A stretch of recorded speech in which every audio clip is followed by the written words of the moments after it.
I know that for some of you it's a pretty common habit to be in your room with your PC turned on while enjoying a bowl of Cheetos.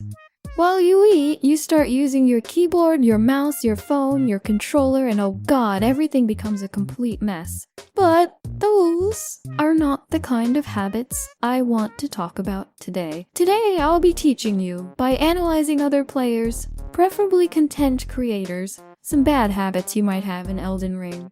It's been a while since I made an Elden Ring video, so I thought it was a good time to come back to it. That said, if you do eat while handling all your tech stuff, you might want to stop doing that. Do you know how many bugs you invite into your room just because of food?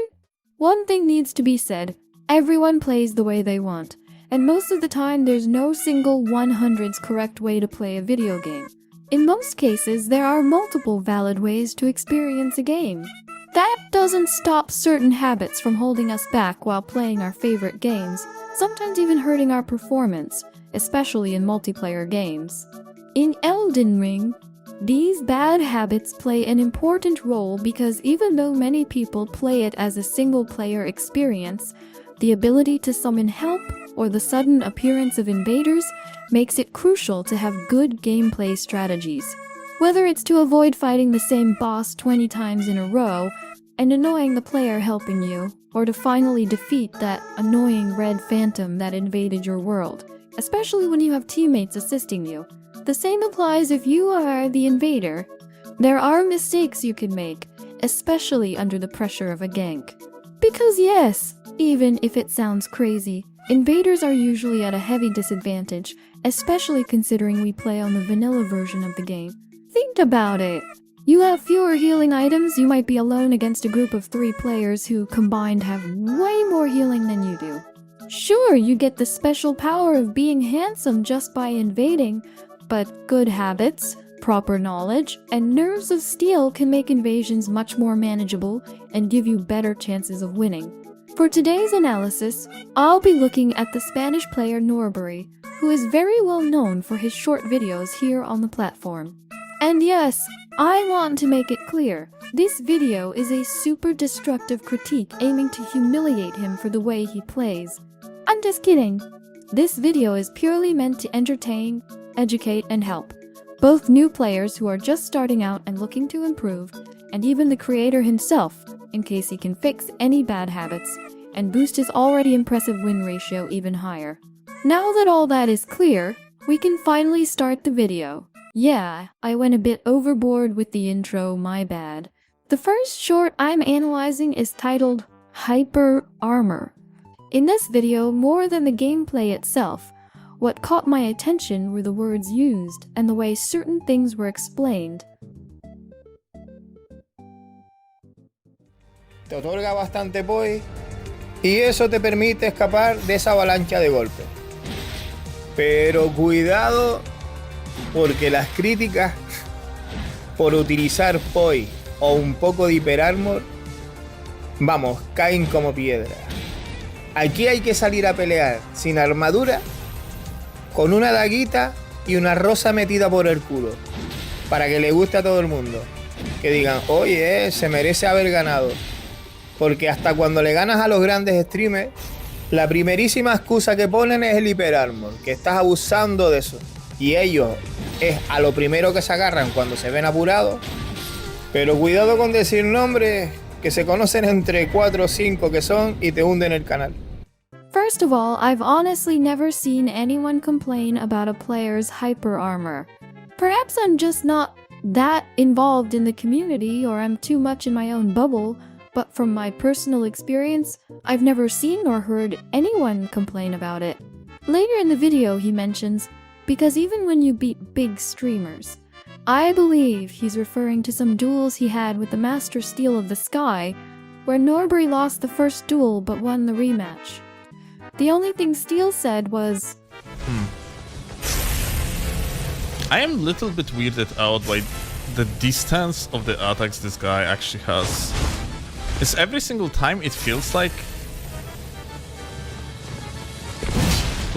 he not supposed to hit me. This was most likely said because of the latency between both players, or simply because he wasn't used to fighting against the kind of matchup Norbury was using, but he never mentioned anything related to hyper armor.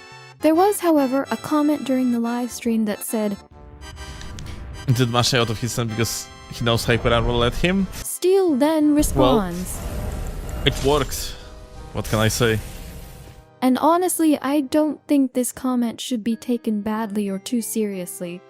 He was simply describing what he observed, which actually fits Norbury's playstyle quite well. He tends to keep attacking or mashing even after already being hit and stunned. While this habit can work in certain situations by catching opponents off guard, in most cases, if you don't know when to use it properly, it can be very disadvantageous. For example, when you're low on HP and instead of backing off to heal, you keep pressing attacks. But anyway, let's move on to the next short. The next video is titled 94 Crazy, and something I noticed a lot here is that Norbury tends to panic quite often, which causes him to perform a lot of panic rolls. Those situations can lead directly into getting punished. He also tends to spam situational ashes of war at moments where they aren't really necessary. And from my perspective, one of the most concerning habits is that he stands completely still while healing. You can move while healing. Do it, seriously. More than once you'll be saved from taking damage just by moving while using a flask. Next, we have a video titled Light Roll. It starts with a somewhat questionable talisman swap, changing Erdtree's favor for Ritual Shield Talisman. If the goal was to benefit properly from Ritual Shield, a couple of simple changes could have been made. From my personal experience, I would replace the Crimson Amber Medallion with the Blessed Dew Talisman, and then replace the Great Jar's Arsenal with the Ritual Shield Talisman. With only a few changes, you gain solid benefits. Slow HP regeneration that shortens the recovery gap needed to activate Ritual Shield again, without having to use a flask directly. Additionally, I'd also organize the quick menu a bit better compared to how it appears in the video. Then, when jumping back into the menu, he equips the Clinrot Knight's sword in another weapon slot. If he already intended to use it against the opponent, why not equip it directly instead of staying with the Shamshir? Oh, that's why. I see now. In the video titled Infinite Invasion, which is a long video by the way, what worries me most when looking at the menu is that all 3 weapon slots are filled on both hands. This means that a significant portion of the points invested into endurance are basically wasted since he can't wear heavier armor. On top of that, he essentially must use Great Jar's Arsenal just to avoid fat rolling. He's also using a talisman with very limited usefulness, Dragon Crest Great Shield Talisman, which reduces physical damage by 20% in PvE, but against other players that reduction drops to only 5%, which is pretty negligible.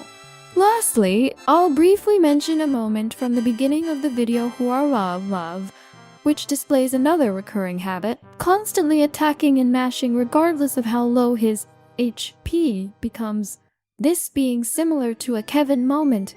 Instead of backing off to heal, he just keeps attacking. I'm not saying being aggressive is bad, but being aggressive doesn't mean you shouldn't be cautious. You need to know when to stop attacking and play smart. Aggression with a brain. Well, I think I've covered most of the habits I've noticed from Norbury during my peak unemployed observer arc. Once again, this video isn't meant to insult or mock the player. It's meant to showcase habits that any player can develop and to help point them out so we can all improve. If you enjoyed the video, you can support the channel by subscribing, leaving a like, and posting a comment. Also remember that you can support me through my Ko-Fi in exchange for some really cool rewards. Without anything else to add, I'll see you in the next video. See ya!